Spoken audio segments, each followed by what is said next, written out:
જય ગાય માતા મિત્રો, 12 ઓગસ્ટ 2025 મંગળવાર, શ્રાવણ વદ ચોથ, બોળ ચોથનો દિવસ છે।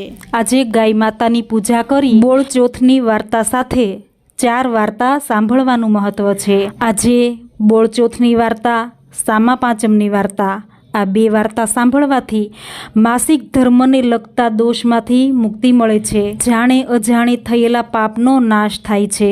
સાથે નાગ પાંચમ અને શીતળા સાતમની વાર્તા પણ આજે સાંભળવાનું મહત્વ છે। તો આ 4 વાર્તા આજના એક જ વિડીયોમાં સાંભળીએ। આ 4 વાર્તાને પૂરી શ્રદ્ધાથી સાંભળજો। તો પહેલી વાર્તા સાંભળીએ, બોળ ચોથની વાર્તા।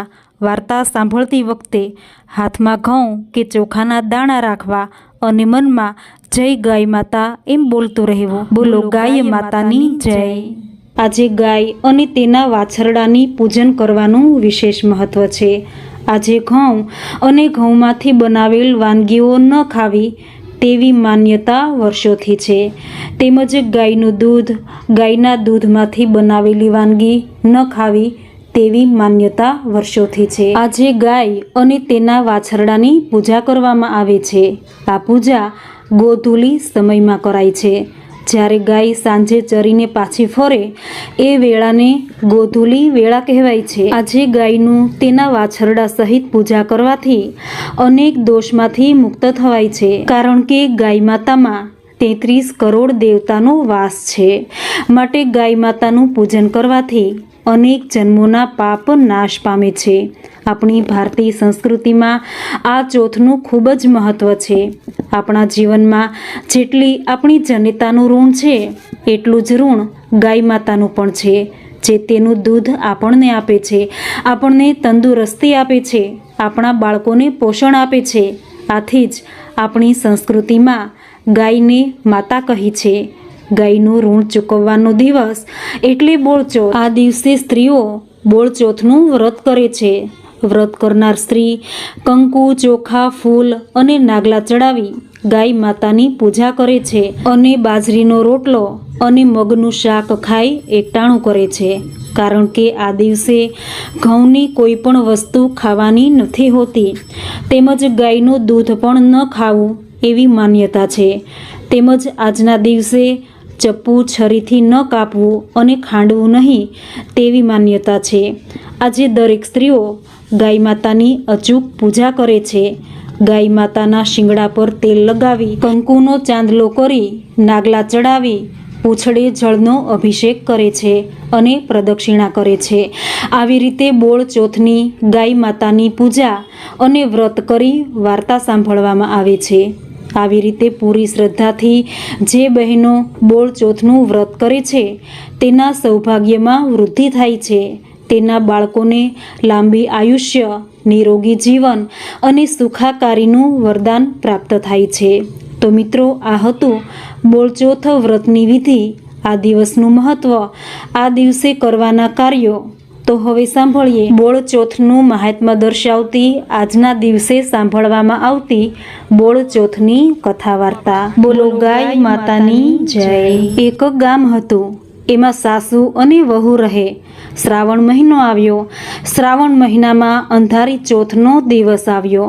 સાસુએ વહુને કહ્યું કે વહુ, હું નદીએ નાવા જાઉં છું, હું આવું ત્યાં સુધીમાં તમે ઘઉંલો ખાંડી રાખજો। અને વહુએ કહ્યું કે ભલે બા, ઘઉંલો ખાંડી રાખીશ।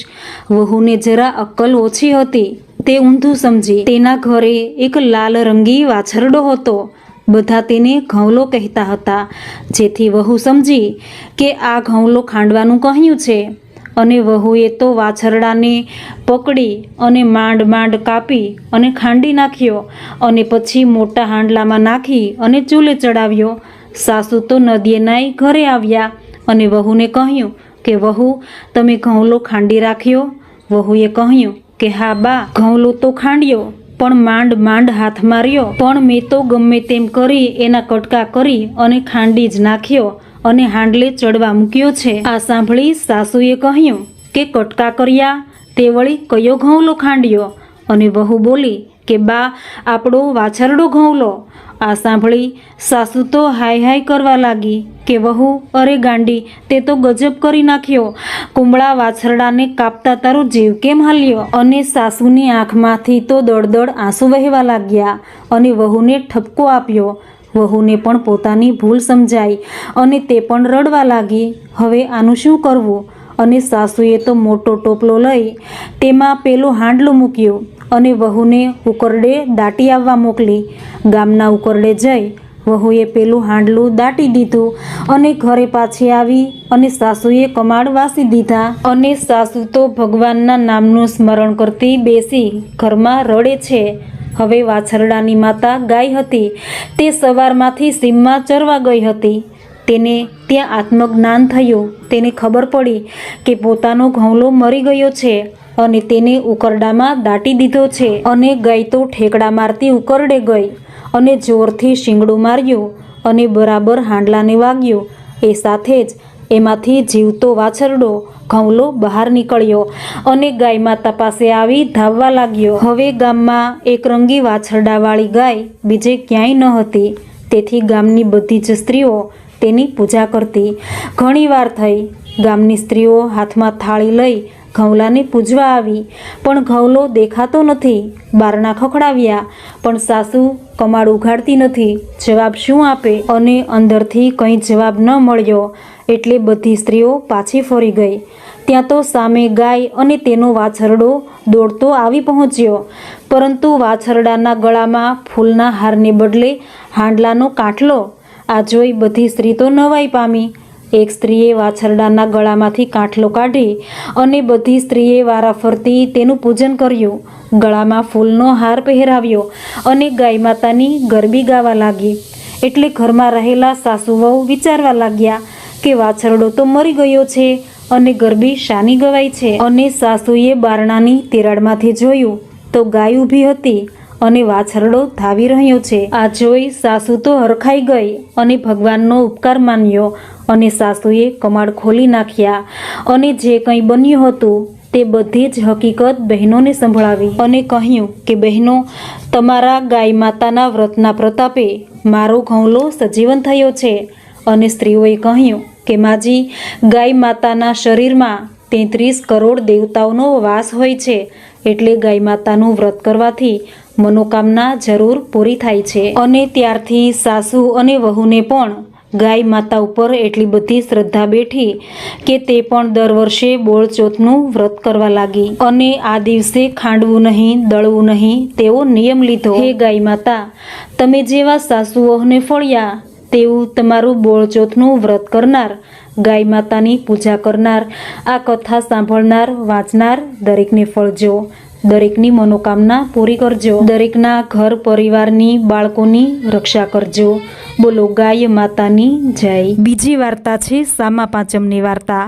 આ વ્રત સપ્ત ઋષિઓને સમર્પિત છે. આ વ્રત કરવાથી દીકરીઓને અને બહેનોને માસિક ધર્મના દોષમાંથી મુક્તિ મળે છે, જાણે અજાણે થયેલા પાપમાંથી મુક્તિ મળે છે અને પુણ્યની પ્રાપ્તિ થાય છે. તો સાંભળીએ ઋષિ પાંચમનું શું મહત્વ છે અને તેની પાપનાશક સુંદર કથા. શાસ્ત્રોમાં ઉલ્લેખ છે કે ભાદરવા સુદ પાંચમ એ સામા પાંચમનું વ્રત કરનારે સામો ખાવો, આખો દિવસ ફળાહાર કરવું, યથાશક્તિ દાન પુણ્ય કરવું અને આ દિવસે સપ્ત ઋષિની પૂજા કરવી, તેમજ નદી, તળાવ કે કોઈ નામાધારી નદીમાં સ્નાન કરવું. આ વ્રતનો મહિમા રજસ્વલા સ્ત્રીઓ માટે બહુ મોટો છે. સામા પાંચમનું વ્રત કરનાર સ્ત્રી પાપમાંથી મુક્ત થાય છે. આ વ્રત કરનારે અઘેડાનું દાંતણ કરવું, આંબળાના ચૂર્ણથી માથું ધોવું, શરીરે માટી ચોળી સ્નાન કરવું, તેમજ આહારમાં ફળ ફળાદી અને સામાનું સેવન કરવું, વડીલો તથા ગુરુની સેવા કરવી અને યથાશક્તિ દાન આપી વ્રત પરિપૂર્ણ કરવું. આ દિવસે સામા પાંચમ વ્રતની કથા સાંભળવાનું ખૂબ મહત્વ છે. કોઈ કારણસર સામા પાંચમનું વ્રત ન થઈ શક્યું હોય તેમણે આ કથા જરૂર સાંભળવી. જે કથા સાંભળવા માત્રથી સામા પાંચમ વ્રત કર્યાનું પુણ્યફળ પ્રાપ્ત થાય છે. તો સાંભળીએ સામા પાંચમ વ્રતની વાર્તા. વૈદર્ભ નામે એક દેશ હતો. તેમાં ઉત્તંક નામે એક મહાપંડિત રહેતા હતા. તેની પાઠશાળા જગતમાં પ્રખ્યાત હતી. તેને સુશીલા નામે સદ્ગુણી પત્ની હતી. સંતાનમાં એક પુત્ર સુવિભીષણ અને એક પુત્રી સતમા એમ 2 બાળકો હતા. પુત્ર મોટો થયો એટલે બ્રાહ્મણે તેને સારી રીતે ભણાવ્યો અને નાની ઉંમરમાં જ તે સર્વ શાસ્ત્રોમાં નિપુણ બની ગયો અને પુત્રી મોટી થતાં તેને પરણાવી અને સાસરે વળાવી દીધી. પરંતુ પુત્રી સતમાના દુર્ભાગ્ય કે સાસરે ગયે માંડ તેને 1 વર્ષ થયું હશે ત્યાં તો સાસુ સસરા અને તેમના પતિ ત્રણેય ટૂંકી માંદગી ભોગવી થોડા દિવસના અંતરે મૃત્યુ પામ્યા. હવે સાસરિયામાં કોઈ ન હતું એટલે વિધવા સતમા ચોધાર આંસુ વહાવતી પિયરિયામાં આવી. દીકરીની આવી દશા જોઈ બ્રાહ્મણ ઉત્તંકનું મન માનવ સેવા તરફ વળ્યું. તેને થયું કે માનવ ધર્મ કરતાં મોટો બીજો ધર્મ કોઈ નથી. ઘરના બધાને બ્રાહ્મણની આ વાત ગમી અને ઘરના બધાએ ગંગા કાંઠે આશ્રમ બાંધીને રહેવા લાગ્યા. બ્રાહ્મણ ઉત્તંકની વિદ્વતા જોઈ આસપાસમાં રહેતા બ્રાહ્મણો પોતાના સંતાનોને એના આશ્રમમાં ભણવા મોકલવા માંડ્યા. ઉત્તંક વિદ્યાર્થીઓને સારી રીતે શાસ્ત્ર ભણાવતા અને ધીમે ધીમે તેની ખ્યાતિ વધવા લાગી અને દૂર દૂરથી વિદ્યાર્થીઓ તેના આશ્રમમાં ભણવા આવવા લાગ્યા. એક દિવસ વિધવા સતમા ઉપર કુદરતનો કોપ ઉતરી આવ્યો. તે આશ્રમ પાસે ઝાડ નીચે અમસ્તી સૂતી હતી અને એ વખતે એકાએક એના શરીરમાંથી પરુના રેલા નીકળવા લાગ્યા અને આખો દેહ કીડાઓથી ખદબદી રહ્યો હતો. એના દેહમાંથી એવી દુર્ગંધ આવતી હતી કે તેની પાસે તો શું દૂર પણ બેસાય નહીં તેવી તેની દશા જોઈ બ્રાહ્મણ અને બ્રાહ્મણી કંપી ગયા. તેઓ સતમાને સાચવીને આશ્રમમાં લઈ ગયા અને ગરમ પાણીથી સારી રીતે નવરાવી. એ સાંજે પંડિત ઉત્તંકે સમાધિ દ્વારા જોયું તો ખબર પડી કે પરભવમાં તેની પુત્રી સતમા એક બ્રાહ્મણની પત્ની હતી, પણ રજસ્વલા ધર્મ તે બરાબર પાળતી ન હતી. રજસ્વલા સ્ત્રીએ પાળવાના બધા નિયમો તેણે અવગણ્યા હતા. તે પરભવના પાપને લીધે આ ભવમાં તેની નાની ઉંમરમાં વૈધવ્ય આવ્યું અને દેહમાં કીડા પડ્યા. એક દિવસ પરભવમાં સામા પાંચમનું વ્રત કરતી છોકરીઓની તેણે હાંસી ઉડાવી હતી. તેનું ફળ પણ આ ભવમાં તે ભોગવી રહી છે. સમાધિમાં આ બધું જોયા પછી ઉત્તંક બ્રાહ્મણે તેની પુત્રીના પરભવની બધી વાત તેની પત્નીને જણાવી. તેની પત્નીએ કહ્યું કે સ્વામી, એ તો જેવા કર્મ તેવા ફળ, એમાં આપણે શું કરીએ? પુત્રીની પરભવની કરણી સારી ન હતી, તેથી આ ભવમાં તેની એવી હાલત થઈ છે. પોતાનો ધર્મ પાળે નહીં અને જે વ્રત કરે તેને વખોડે તેની માઠી જ દશા થાય છે. પણ સ્વામી, એ જેવી છે તેવી આપણી પુત્રી છે. તે દુઃખી છે એટલે આપણે પણ દુઃખી. તેના દુઃખનું, પરભવના પાપનું કંઈ નિવારણ તમે જાણતા હો તો કહો. આ સાંભળી બ્રાહ્મણે કહ્યું કે મારી બુદ્ધિ એમ કહે છે કે જો તે સામા પાંચમનું વ્રત કરવા માંડે તો તેના બધાય પાપનો ક્ષય થાય અને કાયા નિરોગી થાય. આશ્રમમાં ખાટલામાં સૂતેલી સતમાએ આ બધું સાંભળ્યું અને તેણે વ્રત કરવાનો સંકલ્પ કર્યો અને તેના પિતાજીને સામા પાંચમ વ્રતની વિધિ પૂછી. તો પિતાજીએ આશ્વાસન આપી કહ્યું કે બેટી, તારો પરભવ તો તે બગાડ્યો. હવે આ ભવ સુધારવો હોય તો શુદ્ધ ભાવથી સામા પાંચમનું વ્રત વિધિ સહિત કરવા માંડ, જેને ઋષિ પાંચમ પણ કહે છે. ભાદરવા સુદ પાંચમના દિવસે આ વ્રત લેવાય છે. આ દિવસને ઘણા લોકો ઋષિ પંચમી પણ કહે છે. વ્રત કરનારે ભાદરવા સુદ પાંચમના દિવસે પ્રાતઃકાળે ઉઠી સ્નાન કરી ઘીનો દીવો કરવો, નૈવેદ્યમાં ફળ ફળાદી મૂકવા. દીવો કર્યા પછી વ્રત કરનારે સપ્ત ઋષિનું ધ્યાન ધરવું. ભારદ્વાજ, ગૌતમ, કશ્યપ, જમદગ્નિ, વિશ્વામિત્ર, અત્રિ અને અરુંધતી સહિત વશિષ્ઠ એ 7 ઋષિઓને વારંવાર યાદ કરી તેમનું ધ્યાન ધરવું. આ વ્રતમાં ઋષિઓની પૂજાનું મહાત્મ્ય છે. વ્રત કરનારે ફળાહારમાં સામો લેવો. ફળ ખાઈને પણ આ વ્રત કરી શકાય. જમીનમાં થતા શાક પણ આહારમાં લઈ શકાય. ઉપવાસ થઈ શકે તો એ વધુ ઉત્તમ છે. સ્ત્રીઓ શુદ્ધ ભાવથી આ સામા પાંચમનું વ્રત કરે તો રજસ્વલા ધર્મ વખતે જાણે અજાણે થયેલા દોષો નાશ પામે છે. અને સામા પાંચમના વ્રતનો મહિમા વિધિ જાણ્યા પછી તેણે દર વર્ષે આ વ્રત કરવાનો પાકો સંકલ્પ કર્યો. એ સાથે જ તેના દેહની વિકૃતિ દૂર થવા લાગી, પીડા ઓછી થવા લાગી અને 3 દિવસમાં તે બિલકુલ નિરોગી બની ગઈ. જોતજોતામાં ભાદરવો માસ આવ્યો અને સુદ પાંચમનો પવિત્ર દિવસ આવતા બ્રાહ્મણની વિધવા પુત્રી સતમાએ સામા પાંચમનું વ્રત આદર્યું. નાહીને તેણે સપ્ત ઋષિઓને યાદ કર્યા. આખો દિવસ તેમના નામનું રટણ ચાલુ રાખ્યું. આહારમાં માત્ર થોડો સામો લીધો અને રાત્રિના ભજન કીર્તન કરી સૂઈ ગઈ. આ સામા પાંચમ વ્રતના પ્રતાપે સતમાના બધા પાપ નાશ પામ્યા, દોષો દૂર થયા અને તેને શાંતિ થઈ. આવો મહિમા છે સામા પાંચમ વ્રતનો. જે ભાવિકો આ સામા પાંચમનું વ્રત કરશે, ગુરુજનોની આજ્ઞા પાળશે, આ કથા વાંચશે કે સાંભળશે, તેના અજાણપણે થયેલા પાપો બળીને ભસ્મ થઈ જશે અને સુખ શાંતિ મળશે. તેની કાયા નિરોગી રહેશે, તેને દીર્ઘાયુના આશીર્વાદ મળશે. બોલો સપ્ત ઋષિની જય. હવે સાંભળીએ નાગ પાંચમની વાર્તા. નાગ પાંચમના દિવસે પ્રાતઃકાળે સ્નાન કરી પવિત્ર થઈ ઘરના પારિયાણા પર નાગનું ચિત્રામણ દોરવું. પછી ત્યાં ઘીનો દીવો, ધૂપ, દીપ પૂજન કરવું. નૈવેદ્યમાં બાજરીના લોટની ઠરેલા ઘીમાં ચોળેલી કુલેર ધરાવવી અને એકટાણું કરવું. આ વ્રત કરનારના ઘર પરિવારને નાગદેવનો ઉપદ્રવ નડતો નથી. નાગ પાંચમની વાર્તા પૂરી શ્રદ્ધાથી અને ધ્યાનથી સાંભળજો. બોલો નાગ દેવતાની જય. એક ડોશીને 7 દીકરા, 7યને પરણાવેલા. 7 વહુઓમાં જે નાની વહુ હતી તેના પિયરમાં કોઈ મળે નહીં, એટલે બીજી વહુઓ તેને અવારનવાર ન બાપી ન પિયરી કહી મહેણા આપે. એટલું જ નહીં, ભલી નાની વહુને જેવું તેવું ખાવાનું આપે અને ઘરનું બધું કામ તેની પાસે કરાવે.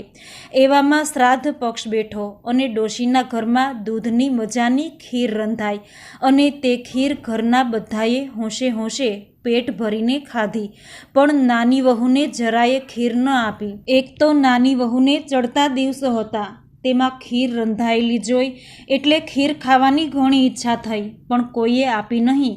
તેથી બિચારી મન વાળીને બેસી રહી. એવામાં સાસુએ તેને બોલાવી અને કહ્યું કે ન પિયરી, આમ થાંભલાની જેમ શું બેઠી છો? જા, જે કંઈ વધ્યું હોય એ ખાઈ લે અને પછી નદીએ જઈ વાસણ માંજી આવ. નાની વહુના મનમાં એમ કે તપેલીમાં થોડી ઘણી ખીર બચી હશે. એ તો હરખભેર રસોડામાં ગઈ, જોયું તો બધું સફાચટ. ખીરની તપેલીમાં જરાયે ખીર ન મળે, માત્ર તેની કપોટીઓ બાજી હતી. એની આંખમાંથી આંસુ આવી ગયા. કશું જ ખાવાનું ન હતું. એ બિચારી ભૂખ્યા પેટે ઢગલો વાસણ લઈ નદીએ માંજવા ગઈ. નદીએ જઈ ખીરના તપેલામાં જે કપોટી બાજી હતી તેને તવેથા વડે ઉખાડી એક વાટકી ધોઈ તે વાટકીમાં રાખ્યો અને નજીક આવેલા ઝાડના થડ પાસે એ વાટકી મૂકી દીધી અને વિચાર કર્યો કે નિરાતે વાસણ માંજી અને નિરાતે ખાઈશ. પણ નાની વહુના ભાગ્યમાં ખીરની કપોટી પણ ન હતી.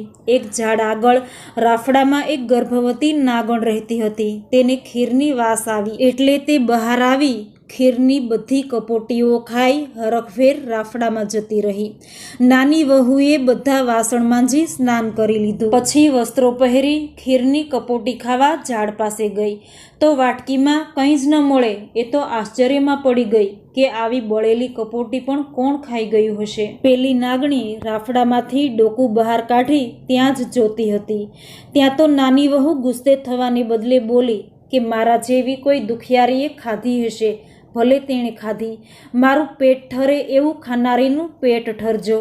નાગણી આ સાંભળી એના પર પ્રસન્ન થઈ, કારણ કે તેણે ગાળો દેવાને બદલે આશીર્વાદ આપ્યો. એ તો ધીમે ધીમે બહાર આવી મનુષ્યની વાચામાં કહેવા લાગી કે બહેન, તારા ભાગની કપોટી હું ખાઈ ગઈ છું. નાની વહુએ આંસુ સારતા કહ્યું કે હે નાગણીમાં, સાસરિયામાં સુખ નથી, પિયરિયામાં કોઈ નથી. મારે તો દુઃખ રડવાની પણ કોઈ જગ્યા નથી. સાસરે પૂરું ખાવાનું મળતું નથી. ઘરનું વૈતરું કરવું પડે છે તો એ મેણા તો રોજ સાંભળવા પડે છે. મને પણ તમારી જેમ દહાડા રહ્યા છે, પણ ખોળો ભરાવનાર કોઈ નથી. મારો તે કંઈ અવતાર છે. આમ કહેતા નાની વહુ ધ્રુસકે ધ્રુસકે રડી પડી. નાગણીએ તેના પર દયા લાવી કહ્યું કે દીકરી, તારા પિયરમાં કોઈ નથી તો અમે તારા પિયરિયા, અને જો તારે ખોળો ભરવાનો પ્રસંગ આવે ત્યારે પેલા મારા રાફડા પાસે કંકોત્રી મૂકજે. પછી હું બધું સંભાળી લઈશ. નાની વહુએ આંસુ લૂછી નાખ્યા અને તે હરખભેર વાસણ ઉઠાવી ઘરે જતી રહી. થોડા દિવસો પછી નાની વહુને ખોળો ભરવાનો દિવસ આવ્યો. ત્યારે તેની જેઠાણીએ કટાક્ષ કરી કહેવા લાગી કે આ ન પિયરીને વળી ખોળાના ઓરતાશા. જેઠાણીના આ મેણા તેણે સાંભળ્યા ન સાંભળ્યા કર્યા અને નાની વહુએ સાસુ પાસે જઈ કહ્યું કે માતાજી, મને એક કંકોત્રી લખી આપો. મારે પિયરના દૂરના સગા છે, તેમને મોકલવી છે. નાની વહુ કંકોત્રી લઈ નાગણના રાફડા પાસે મૂકી આવી. તેને હવે બહુ ફફડાટ થવા માંડ્યો કે મારો પ્રસંગ સચવાશે કઈ રીતે. નાની વહુનો ખોળો ભરવાનો વખત થયો એટલે સાસુજી દાઢમાં બોલ્યા કે ઝટપટ ચૂલે આંધણ મેલો, વહુના પિયરિયા આવવાના છે, પેટી ભરીને લુગડા અને ઘરેણાં લાવવાના છે. પણ આ તે શું ચમત્કાર થયો! થોડી જ વારે ત્યાં નાગણી, નાગ દેવતા અને નાગકુમારો મોટી છાબોમાં હીરચીર અને ઘરેણાં લઈને આવ્યા. એમને જોઈ નાની વહુના સાસરિયાના બધા ડઘાઈ ગયા. બધાયની બોલતી બંધ થઈ ગઈ. હવે તો ચૂલા ઉપર ખરેખર આંધણ મુકાયા. તો નાગ દેવતા બોલ્યા, અમને દૂધ સિવાય કંઈ ન ખપે. તરત દૂધના દેગડા ચૂલા ઉપર ઉકળવા મુકાયા. પછી મોટી મોટી કથરોટોમાં એ મસાલેદાર દૂધ નાખી તેને બીજા ઓરડામાં ઠરવા મૂક્યા. એટલે નાગ કુટુંબ ત્યાં જઈને બધું દૂધ પી ગયું. ત્યારબાદ નાની વહુનો ખોળો ભરવાની વિધિ શરૂ થઈ. વહુના પિયરિયા તરીકે આવેલા નાગરાજના કુટુંબે તો નાની વહુને હીરના ચીર, રેશમી સાડીઓ, અટલસના કાપડા, સોના ચાંદીના દાગીના, રત્નજડિત અલંકારો આપ્યા.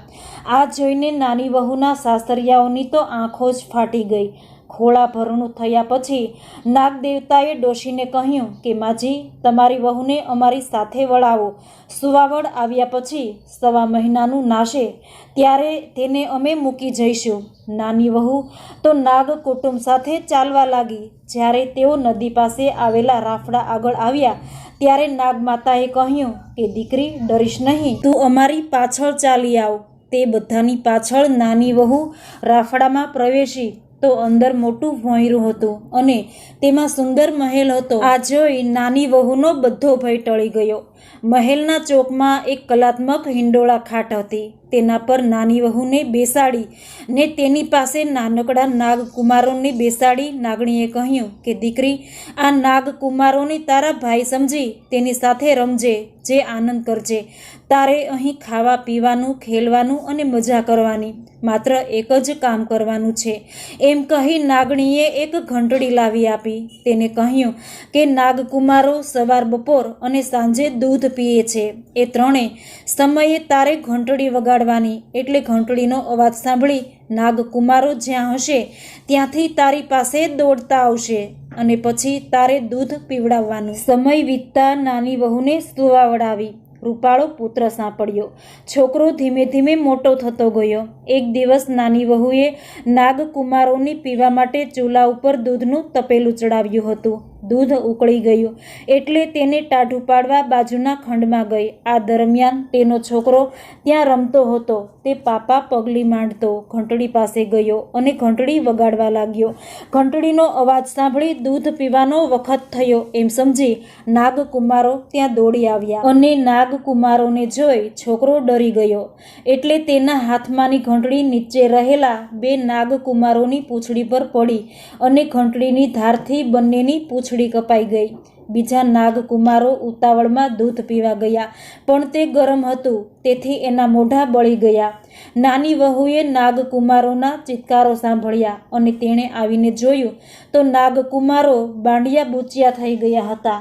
તે પોતાના અણસમજુ છોકરાને કહે પણ શું, તેને પસ્તાવો તો ખૂબ થયો, પરંતુ થયેલું થોડું મટી જવાનું હતું. પણ નાગકુમારોએ છોકરા ઉપર દાજ રાખી અને બોલી ઉઠ્યા કે અમે આ છોકરાઓને કરડીને જ જંપશું. નાગમાતાને આ વાતની ખબર પડી, પરંતુ નાના છોકરાને કહે શું, ઉલટું તેણે નાગકુમારોને ઠપકો આપ્યો કે તમે વેરની વાત ભૂલી જાઓ. જોતજોતામાં નાની વહુને સાસરે વળાવવાનો દિવસ આવ્યો. નાગરાણીએ તેને મનપસંદ પહેરામણી આપી, સુવર્ણનો ચૂડો આપ્યો અને વિદાય વેળાએ નાગમાતાએ કહ્યું, દીકરી, તને દુઃખ પડે તો અહીં જ આવજે. નાની વહુ આ બધું લઈને સાસરે ગઈ. સાસુએ એના છોકરાને લઈને રમાડ્યો અને વહુને ભેટી પડી, પરંતુ નાની વહુની જેઠાણીઓને આ ગમ્યું નહીં. તે નાની વહુ પર ઈર્ષ્યા કરવા લાગી, કારણ કે હવે એનું માન વધવા માંડ્યું હતું. આ બાજુ પેલા બાંડિયા બુચિયા નાગકુમારો છોકરા પ્રત્યેનો વેર ભૂલ્યા ન હતા, એટલે તેઓ વેરની વસૂલાત કરવા નાની વહુના ઘરમાં આવી ઘંટડી નીચે લપાઈ ગયા. એ જ વખતે નાની વહુ કૂવેથી પાણીનું બેડું ભરી ઘરમાં આવી, પરંતુ તેને ઉંબરામાં ઠોકર વાગી અને ઠોકર વાગતા જ તેણે તેના ભાઈઓને યાદ કર્યા કે ખમ્મા મારા બાંડિયા વીરા, ખમ્મા મારા બુચિયા વીરા. આમ તેનાથી બોલાઈ જવાયું. આ સાંભળી ઘંટી નીચે છુપાયેલા નાગકુમારોનો ક્રોધ શમી ગયો, કારણ કે બહેને અહીંયા પણ તેને સંભાળ્યા હતા. આથી તેઓ વેર ભૂલી પોતાના ઘરે જતા રહ્યા. એક દિવસ નાની વહુના છોકરાએ રમતા રમતા મોટી વહુના દૂધનો વાટકો ઢોળી નાખ્યો. એટલે મોટી વહુ ગુસ્સામાં બબડવા લાગી કે ગરીબનું દૂધ ઢોળીને તમારા હાથમાં શું આવવાનું છે? અમે પાછું ક્યાં લેવા જશું? તમારે તો પિયરની ઓથ છે, એટલે આંગણે ગાયો અને ભેંસો લાવીને બાંધશો. અમે શું બાંધશું? નાની વહુને જેઠાણીના આવા વેણ કડવા ઝેર જેવા લાગ્યા. એ તો છોકરાને લઈ નાગમાતા પાસે દોડી ગઈ અને જેઠાણીએ મેણું માર્યું એ વાત કહી. નાગમાતાએ એને આશ્વાસન આપી કહ્યું કે દીકરી, તું ઘરે જઈને ઘર પાછળની જગ્યામાં વાડો તૈયાર કર. કાલે તારે ત્યાં ગાયો અને ભેંસો આવી જશે. વહુ તો હરખભેર છોકરાને લઈ ઘરે ગઈ અને રાતોરાત ઘર પાછળની જગ્યાને સાફસૂફ કરી મજાનો વાડો બનાવી દીધો. બીજા જ દિવસે એના બાંડિયા બુચિયા ભાઈઓ 15 ગાયો અને 7 ભેંસો લઈને આવ્યા અને વાડામાં બાંધી બહેનની રજા લેવા ગયા. તો નાની વહુ એમને ભેટી પડી અને ઓવારણા લીધા. ભાઈઓ પછી ચાલ્યા ગયા. નાની વહુએ ઘરમાં બધાને કહ્યું કે બધુંય દૂધ ઘરમાં વાપરવાનું છે. જેને જેટલું લેવું હોય એ ખુશીથી લઈ શકે છે. આ બધું મારું નહીં પણ આપણા બધાનું છે. આ સાંભળી જેઠાણીઓ રાજીના રેડ થઈ ગઈ. સાસુના હર્ષનો પાર રહ્યો નહીં. નાની વહુના માન વધી ગયા અને સૌ તેને પૂછીને કામ કરવા લાગ્યા. હે નાગદેવતા, તમે જેવા નાની વહુને ફળ્યા તેવા તમારું નાગપાંચમનું વ્રત કરનારને, આ કથા વાર્તા વાંચનાર સાંભળનારને દરેકને ફળજો. દરેકનું રક્ષણ કરજો. બોલો નાગ દેવતાની જય. હવે સાંભળીએ ચોથી વાર્તા, શીતળા સાતમની વાર્તા, જે વ્રત માં શીતળામાને સમર્પિત છે. શીતળા સાતમના દિવસે માં શીતળામાનું વ્રત ઉપવાસ કરનાર સ્ત્રીને વૈધવ્ય આવતું નથી.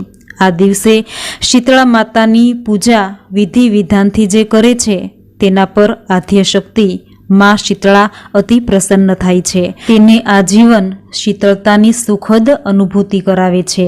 શીતળા માતા એ સાવરણી અને સુપડું જેવા શુદ્ધ સેવાના સાધનો તેની પાસે રાખ્યા છે. એવી માન્યતા છે કે સાવરણી અને સુપડાની આ દિવસે પૂજા કરવાથી તેના બાળકોને ક્યારેય કોઈ રોગ નથી થતા. માં શીતળા તેને સાજા નરવા રાખે છે, તેની રક્ષા કરે છે. શીતળા સાતમના દિવસે ચૂલો કે સગડી પ્રગટાવતા નથી. રાંધણ છઠના દિવસે રાંધેલું ટાઢું જ જમાય છે. દરેક દેવી દેવતાને તાજી બનાવેલી રસોઈનું નૈવેદ્ય ધરાવાય છે. પરંતુ શીતળા માતા એક એવા દેવી છે કે જેની પૂજા અર્ચના કરી તેમને આગલા દિવસે બનાવેલી ટાઢી રસોઈનું નૈવેદ્ય ધરાવાય છે. આ દિવસે સ્ત્રીઓ વહેલી સવારે ઉઠી સ્નાન કરી સ્વચ્છ વસ્ત્રો પહેરી માં શીતળામાના મંદિરે જાય છે. તેને નાગલા ચડાવી કુલેર ધરી માને પ્રાર્થના કરે છે કે હે શીતળામાં, મારા બાળકોને સાજા નરવા રાખજો, મારા પરિવારનું સર્વ પ્રકારે રક્ષણ કરજો. આમ પૂજા કરી માં શીતળામાની કથા વાર્તા સાંભળે છે. માં શીતળામાનું સ્મરણ કરી શીતળામાની કથા સાંભળીએ. બોલો માં શીતળામાની જય. એક નાનકડું ગામ હતું. એમાં દેરાણી જેઠાણી અને સાસુ રહે. બંને વહુઓને એક એક દીકરો હતો. સાસુ તો ભલી હતી, પણ મોટી વહુ ભારે ઈર્ષ્યાળુ હતી. નાની વહુ સીધી સાદી અને ભોળી હતી. એવામાં શ્રાવણ માસ આવ્યો. નાની વહુ તો શીતળા સાતમના દિવસે ટાઢું જમવા માટે રસોઈ બનાવવા બેઠી. તેનો છોકરો ઘોડિયામાં સૂતો હતો. રાંધતા મધરાત થઈ તોય હજુ રાંધવાનું બાકી હતું. એવામાં છોકરો રડ્યો એટલે નાની વહુ રાંધવાનું પડતું મૂકી ચૂલો સળગતો રહેવા દઈ છોકરા પાસે ગઈ. તેને ઘોડિયામાંથી કાઢી ખોળામાં બેસાડી ધવરાવવા લાગી. એ ધરાઈ રહ્યો ત્યારે તેને પાછો ઘોડિયા સુવરાવી દીધો અને થોડીવાર એ થાક ખાવા બેઠી. એ તો ઝોંકા ખાવા લાગી. તેને ઊંઘ આવી ગઈ. એવામાં ઘરમાં શીતળામાની પધરામણી થઈ. તે ઘરમાં ચૂલો સળગતો જોઈ માં શીતળામાં તો ક્રોધે ભરાયા. એમાં આળોટ્યા. પછી એણે શ્રાપ આપ્યો કે જેવું મારું શરીર બળ્યું તેવું તારું પેટ બળજો. શીતળામાં તો શ્રાપ આપી ચાલ્યા ગયા. સવારે નાની વહુએ ઘોડિયામાં છોકરાને જોયો. એ તો બળીને ભડથું થઈ ગયો. હવે એને પોતાની ભૂલ સમજાઈ કે પોતે ચૂલો સળગતો રાખી સૂઈ ગઈ હતી, તેથી શીતળામાં કોપ્યા છે. એ તો રડવા લાગી. દેરાણીનું રડવું સાંભળી જેઠાણી અને સાસુ આવ્યા. ભડથું થયેલો છોકરો જોઈ સાસુ સમજી ગયા કે રાતના ચૂલો ઠાર્યા વગર વહુ સૂઈ ગઈ હશે, તેથી તેના પર માં શીતળામાં કોપ્યા છે. તેણે નાની વહુને કહ્યું કે તું રાતે ચૂલો સળગતો મૂકી સૂઈ ગઈ, તેથી શીતળામાં તારા પર કોપ્યા છે. હવે તો તું બળેલા છોકરાને લઈ તેની પાસે જા, ભૂલ કબૂલ કર તો જરૂર માં શીતળામાં તારી ઉપર દયા કરશે. સાસુનું કહેવું માથે ચડાવી દેરાણી તો બળેલા દીકરાને એક ટોપલામાં રાખી શીતળામાને મનાવવા ચાલી. ચાલતા ચાલતા માર્ગમાં 2 તળાવ આવ્યા. એટલે દેરાણી માથેથી ટોપલો ઉતારી તળાવમાં પાણી પીવા જાય છે. ત્યાં તળાવમાંથી અવાજ આવ્યો કે બાઈ, પાણી ન પીશ, મરી જઈશ. પણ તું રડે છે કેમ? અહીંનું પાણી જે પીએ છે તે મરી જાય છે. દેરાણીએ કહ્યું કે હું શીતળામાને મનાવવા જાઉં છું, શીતળામાના દર્શન કરવા જાઉં છું. શીતળામાં મારા પર કોપ્યા છે, મારા છોકરાને બાળી નાખ્યો, તેથી છોકરાને ઉગારવા માટે શીતળામાની વિનવણી કરવા જઈ રહી છું. અને તળાવમાંથી અવાજ આવ્યો કે તું મા પાસે જાય છે તો અમારા માટે પણ પૂછતી આવજે કે માર્ગમાં આવેલા 2 તળાવનું પાણી જે પીએ છે તે મરી કેમ જાય છે. દેરાણી માથે ટોપલો મૂકી આગળ ચાલી તો માર્ગ વચ્ચે 2 જોરાવર આખલા ઊભા હતા. બંનેના ગળામાં ઘંટીના પડ હતા અને બંને એકબીજાને ગોથા મારી લડી રહ્યા હતા. પણ નાની વહુને પાસે આવેલી જોઈ લડતા બંધ પડ્યા અને તેની પાસે આવી કહેવા લાગ્યા કે બાઈ, તું રડતી રડતી ક્યાં જાય છે? દેરાણીએ શીતળામાના કોપની વાત કરી કે હું તો માને વિનવવા જઈ રહી છું, માના કોપને નિવારવા જઈ રહી છું, માના દર્શને જઈ રહી છું.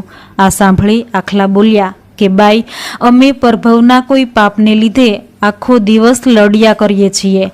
અમારા ગળામાં ઘંટીના પડ રહેલા છે, તેના ભારથી અમે પીડાઈએ છીએ. તો તું શીતળામાને અમારા દુઃખનું નિવારણ પણ પૂછતી આવજે. થોડે દૂર જતાં એક ઝાડ નીચે એક મેલી ઘેલી ડોશી છૂટા વાળ કરીને બેઠી હતી. તે વારે વારે માથું ખંજવાળતી હતી.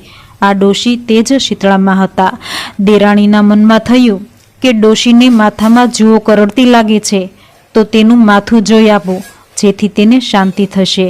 તે ડોશી પાસે ગઈ તો ડોશી બોલી કે બેટી, ટોપલો નીચે ઉતારી જરા મારું માથું જોઈ આપ, બહુ ખંજવાળ આવે છે. દેરાણી તો દયાળુ સ્વભાવની હતી. એણે ટોપલો નીચે મૂકી ડોશીનું માથું જોવા બેસી ગઈ. એ દરમિયાન ડોશીએ ટોપલામાં રહેલા છોકરાને પોતાના ખોળામાં લઈ લીધો. દેરાણીએ ઘણીવાર સુધી માથું જોયું અને ઘણી જૂ અને લીખો કાઢી. એટલે ડોશીએ હાશ કરી અને કહ્યું કે તારું કલ્યાણ થજો, તારી ભલાઈનો બદલો મળજો. અને ડોશી તો એકાએક અદૃશ્ય થઈ ગઈ અને ત્યાં પ્રકાશના પુંજ રેલાયા. પ્રકાશમાં દેરાણીની આંખો અંજાઈ ગઈ. જોયું તો સામે સાક્ષાત શીતળામાં તેનો હસતો રમતો છોકરો હાથમાં લઈ ઊભા છે. દેરાણીએ માને નમન કરી પોતાની ભૂલ બદલ ક્ષમા માગી. એટલે શીતળામાએ તેના માથે હાથ મૂકી આશીર્વાદ આપી તેનો છોકરો હસતો રમતો તેના હાથમાં મૂકી દીધો. પછી તળાવના દુઃખની વાત કરી તો શીતળામાએ કહ્યું કે બેટી, એ બંને તળાવ પરભવમાં સ્ત્રી રૂપમાં હતા. તે બંને શોક્યો હતી. તેને ત્યાં કોઈ ચીજ વસ્તુ લેવા આવે તો આપે નહીં. તેમના ઘરમાં વલોણું હતું અને જો કોઈ દોણી લઈને છાશ લેવા આવી ચડે તો પાણી નાખીને છાશ આપે. એ પરભવની કરણીના ફળ તેઓ આ ભવમાં તળાવના રૂપે ભોગવી રહ્યા છે. તેના પાપનું નિવારણ એ છે કે તું જઈ એના તળાવમાંથી થોડું પાણી લઈ મારું નામ લઈ ચારે દિશાએ છાંટજે અને થોડું પાણી તું પીજે, એટલે એમના પાપનો ક્ષય થશે અને આવતા જતા વટે માર્ગુ પશુ પક્ષી સૌ કોઈ તેનું પાણી પીશે. પછી તેણે 2 આખલાના દુઃખની વાત કરી તો શીતળામાએ કહ્યું કે બેટી, એ આખલા પણ પરભવમાં સ્ત્રી રૂપે દેરાણી જેઠાણી હતા. એક ઘરમાં રહેતા હતા, પણ તેમનું દિલ ટૂંકું હતું, કોઈને કામ આવતા નહીં. આડોશ પાડોશમાંથી કોઈ દળવા ખાંડવા આવે તો ધૂતકારીને કાઢી મૂકે. કરણીના ફળરૂપે બંને આ ભવમાં આખલાના રૂપે લડ્યા કરે છે. હવે તું જઈ એમના ગળામાં રહેલા ઘંટીના પડ કાઢી નાખજે, તેથી તેઓ સદા સંપીને રહેશે. આટલું કહી તેને આશીર્વાદ આપી મા શીતળામાં તો અંતર્ધ્યાન થઈ ગયા. દેરાણી છોકરાને રમાડતી રમાડતી પેલા આખલાઓ પાસે આવી. ત્યાં છોકરાને સુવાડી આખલા પાસે ગઈ. તેમને તેના પ્રભવના પાપ જણાવી ગળામાં રહેલા ઘંટીના પડ કાઢી નાખ્યા. એટલે બંને આખલા શાંત બની ગયા અને તે મિત્ર જેવા બની ગયા. તેમણે ડોક નમાવી દેરાણીનો આભાર માન્યો. હવે દેરાણી છોકરાને લઈ બે તળાવ પાસે આવી. ત્યાં જઈ બંને તળાવમાંથી થોડું જળ લઈ ચારે દિશાએ શીતળામાનું નામ લઈ છાંટ્યું અને થોડું પોતે પીધું. તે સાથે જ પંખીઓ ત્યાં પાણી પીવા આવવા લાગ્યા. નાની વહુએ ઘરે જઈ સાસુને પગે લાગી તેમના ખોળામાં હસતો રમતો છોકરો મૂક્યો અને સાસુ તો રાજીના રેડ થઈ ગયા. પરંતુ જેઠાણીના મનમાં બળવા લાગી. દેરાણીનો મરેલો છોકરો સજીવન થયો તે તેને ન ગમ્યો. પછી નાની વહુએ બનેલી બધી હકીકત સાસુને સંભળાવી. એ સાંભળી જેઠાણીને પણ દેરાણીની જેમ શીતળા માતાના આશીર્વાદ લેવાની ઈચ્છા થઈ આવી. બીજા વર્ષે શ્રાવણ માસમાં રાંધણ છઠની રાતે જેઠાણી રાતમાં રાંધવા બેઠી. તેને પણ દેરાણીની જેમ શીતળામાને પ્રસન્ન કરવા હતા. રાત્રે ચૂલો સળગતો મૂકી છોકરાને રમાડતી રમાડતી તે સૂઈ ગઈ. એવામાં ફરવા નીકળેલા શીતળામા એના ઘરમાં પહોંચ્યા. ચૂલો બળતો જોઈ મા શીતળા તો ગુસ્સે થયા. ચૂલામાં આળોટ્યા પછી જેઠાણીને શ્રાપ આપ્યો કે જેણે મને બાળી એનું અંતર બળજો. સવારે જેઠાણીએ ઘોડિયામાં ભડથું થયેલો છોકરો જોયો. તે રડતા રડતા સાસુ પાસે ગઈ અને બધી વાત કહી. સાસુએ કહ્યું કે રાત્રે તું ચૂલો સળગતો મૂકી અને સૂઈ ગઈ, તેથી શીતળામાં તારા પર કોપ્યા છે. હવે તું બળેલા છોકરાને ટોપલામાં રાખી શીતળા માતાની વિનવણી કરવા જા. જેઠાણી ટોપલામાં બળેલા છોકરાને રાખી શીતળામાને મનાવવા ચાલી નીકળી. રસ્તામાં પેલા બે તળાવ આગળ થોભી અને તેમાંથી પાણી પીવા જાય છે. ત્યાં તળાવે કહ્યું કે બાઈ, પાણી ન પીશ તું મરી જઈશ. પણ તું જાય છે ક્યાં? શીતળામાં મારા પર કોપ્યા છે, તેથી શ્રાપનું નિવારણ કરવા જાઉં છું. પણ તમારી શી પંચાત, હું જ્યાં જાઉં ત્યાં. બાઈ તો આવો જવાબ આપે છે. તો પણ તળાવે કહ્યું કે તું ભેગા ભેગી અમારા દુઃખનું નિવારણ પણ શીતળા માતાને પૂછતી આવજે. જેઠાણી તો છણકો કરી બોલી, આવી પારકી પંચાત કરવાની મને નવરાઈ નથી. તમને ગરજ હોય તો તમે જ જાઓ. આગળ જતા પેલા બે આખલા લડતા હતા. જેવી જેઠાણી તેની પાસે ગઈ તેવા જ બે શાંત બની તેની પાસે આવી કહેવા લાગ્યા કે બાઈ, તું રડતી રડતી ક્યાં જાય છે? બાઈ કહે છે કે હું તો શીતળામાને મનાવવા જાઉં છું, પણ હું જ્યાં જાઉં ત્યાં તમારે શું પંચાત? જેઠાણી તો ક્રોધથી બોલી. આખલા બોલ્યા કે બાઈ, તું શીતળામા પાસે જઈ રહી છે તો અમારું કામ પણ કરતી આવજે. જેઠાણીએ તો મોઢું બગાડી કહ્યું કે મને મારા દુઃખની પડી છે, તેને ગાવ કે તમારા દુઃખને રોવા બેસું.